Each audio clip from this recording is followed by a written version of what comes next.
My name is Icy Lopez, and these are my stripper stories.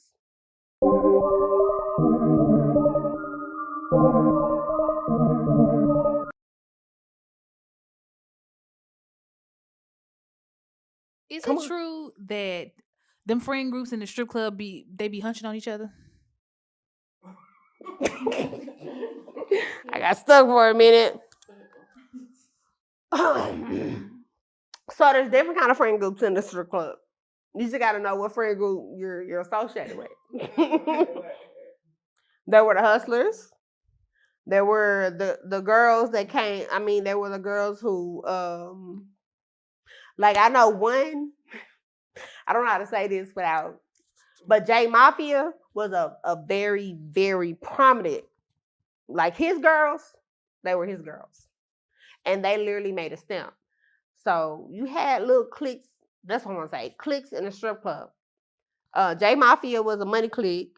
You had girls that just literally, you knew they really wasn't friends because if that dude came in with, if she wasn't there, she was gonna take his money. But you did have girls that was there because, like, hey, this is a lot of girls, this is a lot of cat, and they literally like to play with cat, especially in clubs like Black Orchid, Dallas Cabaret South, Dallas North, the nude clubs. The nude clubs are really, really, really explicit. That's where you saw that's when it got really, really dirty and really, really grimy. When they started pushing girls to be naked for nothing. Stage 2, take off everything. Yeah! Take it out. But that's when you really saw it because, like, you have to understand, a lot of girls were not, because of their background, they literally like girls. And a lot of that stuff you would have saw in the VIP, and that's why the VIP was so nasty. But even if you didn't see it in the VIP, trust me, whatever them girls did, guess what? The customer was coming back and telling everybody. So you knew who was that girl that was doing all that? Yes. Do you feel like every woman has a price? Yes. Yes. That's even in the strip club, outside the strip club. Every woman has a price. So, when you're sitting down with like customers, right? A guy, he might tell you what he's on. Like, baby, this guy, he might be a P, he might be a hustler, he might be a killer, right? You get all that type of stuff, right? So we deal, and that's what I literally had an argument with one of your interviewees. But we deal with different type of dudes. And that's why I hate for people to get in their head that the only people that come to the strip club are street people. 9.5 times out of 10, your judges, your deacons, your pastors, your police officers, your teachers, your coaches are at the strip club. Right. They're going to give a girl a price. And if a girl, you knew the girls, if they were going to go for $100, $200, or even blinds. Shit, I done it.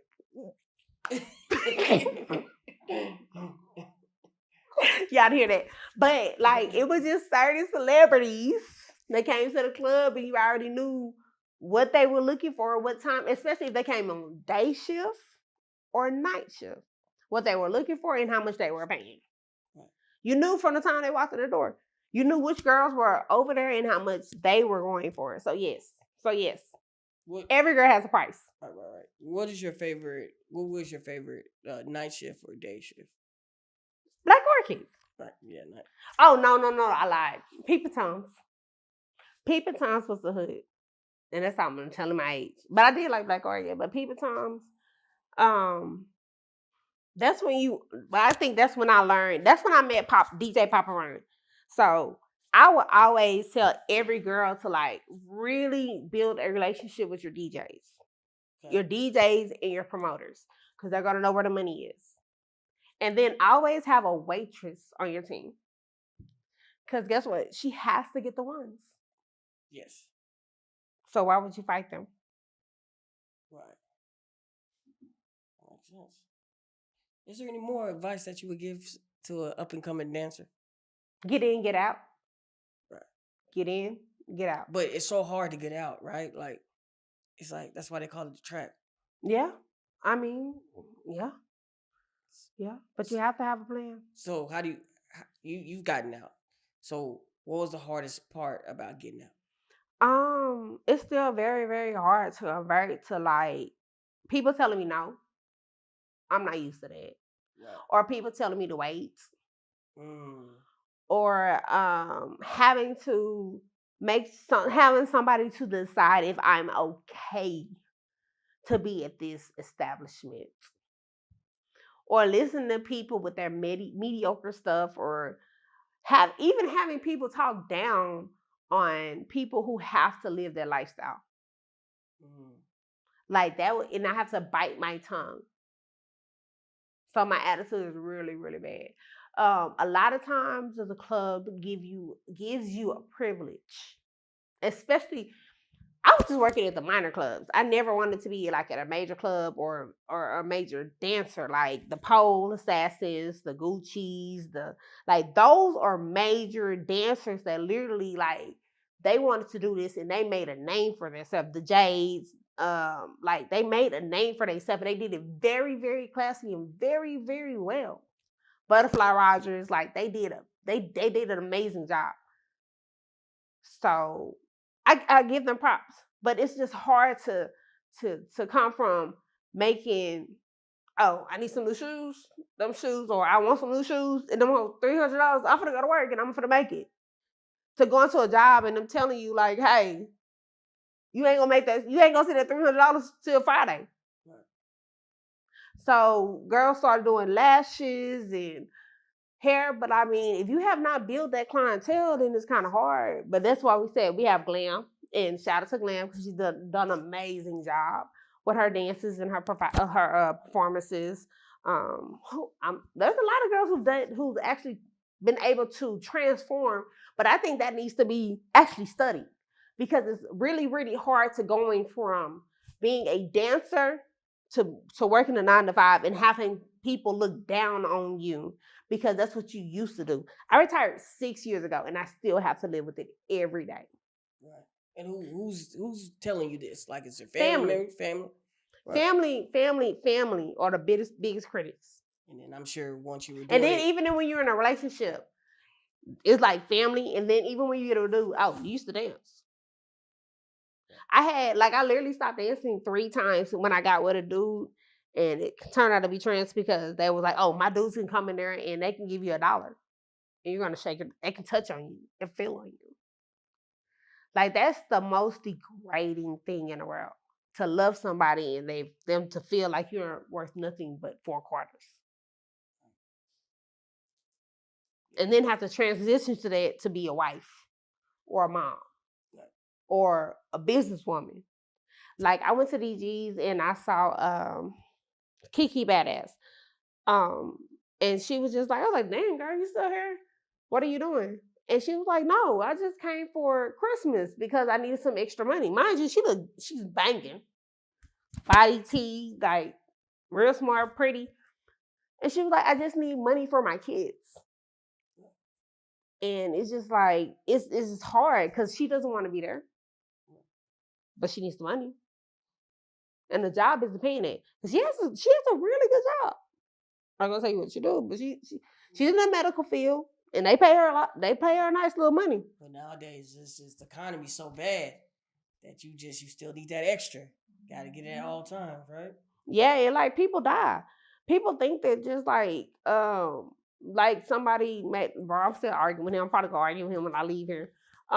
They think that like all girls like they're the father of the child or drug dealers or trappers or whatever. But you don't understand. Sometimes people father of the child die.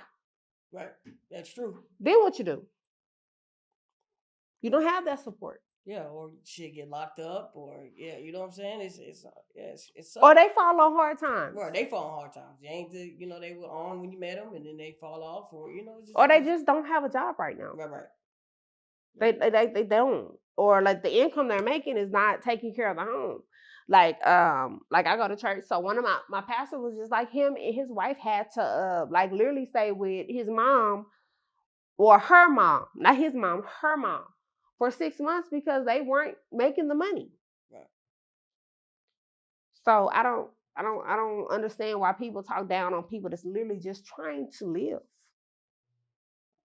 And then I miss when the strip club did not and I'm going to say this very, very clearly.